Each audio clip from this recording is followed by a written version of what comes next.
Kalau seperti itu, apa istrinya salah jika minta cerai? Ada 3 alasan yang masuk akal untuk berpisah.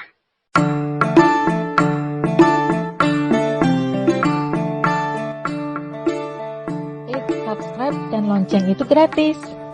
Bantu kami ya. Terima kasih. Kenapa kita nggak boleh menyarankan orang lain untuk bercerai? Menurutmu, siapa yang paling dirugikan dari perceraian? Yang pasti, anak mereka. Sekarang kamu pikir, kalau sampai anak mendengar bahwa kamu juga menganjurkan orang tuanya bercerai, dan akhirnya sebagai anak, dia menderita. Kira-kira bagaimana perasaan anak itu sama kamu?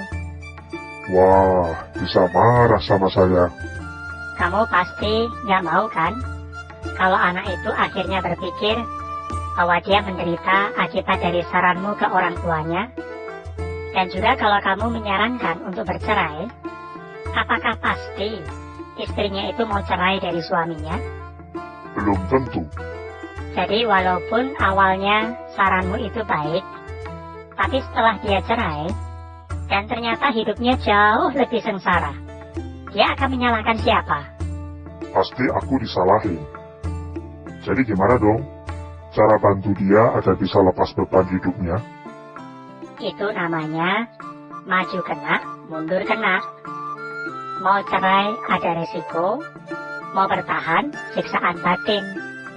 Jadi cara pertama yang harus dilakukan adalah keduanya harus cari orang yang bisa bantu.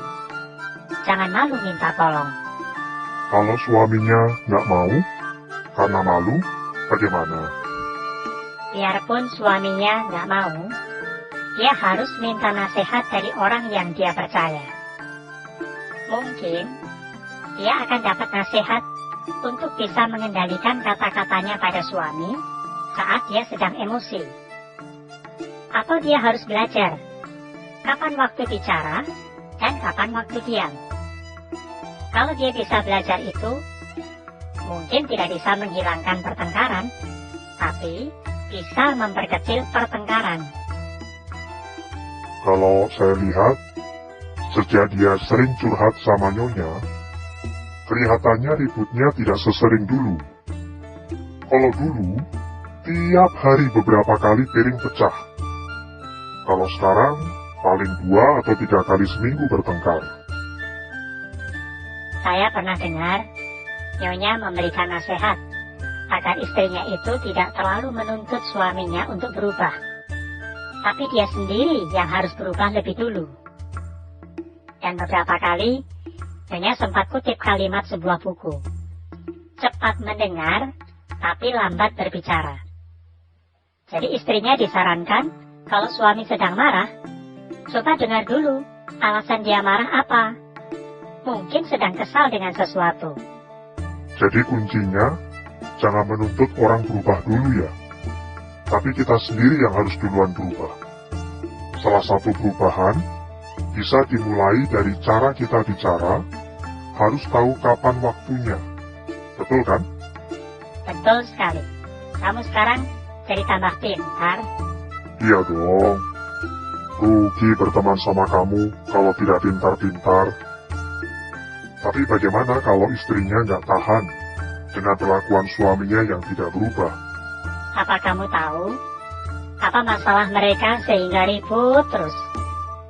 Suaminya itu pemabuk dan nggak kerja, suka memukul, dan terakhir sempat ditangkap polisi karena main judi.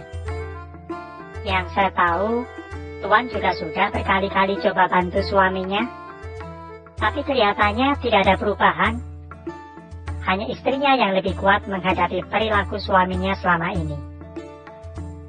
Kalau seperti itu, apa istrinya salah jika minta cerai? Ada 3 alasan yang masuk akal untuk berpisah. 1. Tidak dikasih nafkah. Uang istri yang dengan susah payah dicari, seenaknya saja suami ambil. 2. Membahayakan kehidupan.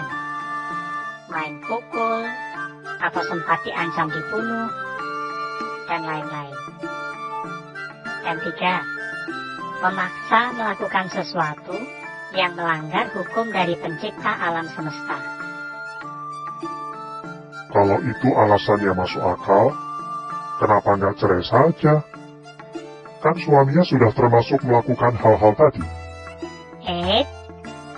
Aku ingatkan kamu sekali lagi ya. Jangan sampai kita menyarankan orang untuk bercerai. Itu pilihan pribadi. Bisa jadi, dia mempertimbangkan mental anak.